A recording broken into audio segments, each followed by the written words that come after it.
Welcome to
ball நல்லா கொதிச்சிருச்சு.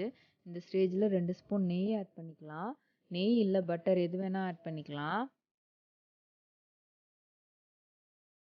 இப்போ நம்ம எடுத்து வச்சிருக்க சர்க்கரை ரவை ரெண்டையும் போட்டு நல்லா கிண்டி விட்டுட்டே இருங்க.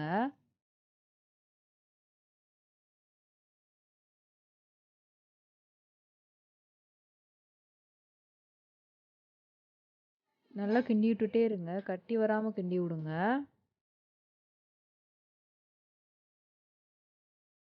நம்ம போட்டிருக்க ரவை அந்த பாலை நல்லா உறிஞ்சி ஓரளவுக்கு கெட்டியாக இருக்கணும்.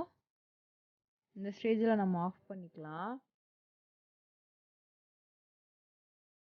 ஒரு பாத்திரத்தில் 2 முட்டையை உடச்சி ஊற்றி நல்லா பீட் பண்ணிக்கோங்க. முட்டை பிடிக்காதவங்க தயிர் கூட போட்டு நல்லா பீட் பண்ணிக்கலாம்.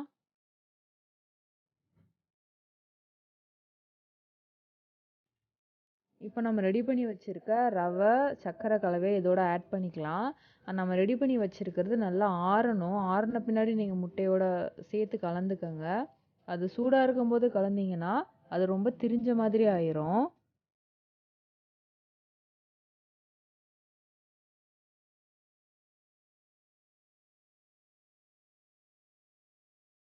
இப்போ இதில் ஏலக்காய் தூள் கொஞ்சம் போட்டுக்கலாம். ஏலக்காய் தூள் எதுக்கு போடுறோன்னா அந்த முட்டை ஸ்மெல்ல வராமல் இருக்கிறதுக்காக தான் போடுறோம். நல்லா பீட் பண்ணிக்கணும். இப்போ நான் ஒரு இட்லி பாத்திரத்தை எடுத்து வச்சுருக்கேன். இப்போ நம்ம பீட் பண்ணதை நம்ம செஞ்சு வச்சுருக்க புட்டிங் பாத்திரத்தில் வச்சிடலாம். இட்லி பாத்திரத்தில் நம்ம இட்லி தடுக்க வச்சுட்டு அதுக்கு மேலே ஒரு பிளேட்டை வச்சுட்டு நம்ம செஞ்சு வச்சுருக்க கேக் புட்டிங் கலவையை அது மேலே வச்சிடலாம். அதையும் ஒரு தட்டு போட்டு மூடி வச்சுட்டு ஒரு 45 மினிட்ஸ் வெயிட் பண்ணலாம்.